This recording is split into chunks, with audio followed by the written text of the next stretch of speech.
Guys, when you're doing work on your own truck, that's fine. Save some money, I get all that. But for God's sakes, take it easy on parts. This radiator is getting all beat up. Somebody's been in here over the years, they do some work on this thing, they get some damage on the fins. You don't want to have that. You can damage that radiator, your knuckles are going to get all bloodied up.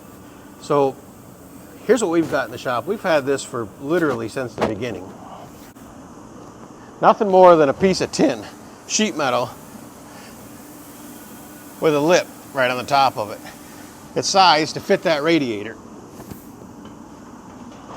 Slides right down over the radiator and hangs right on the edge of that radiator.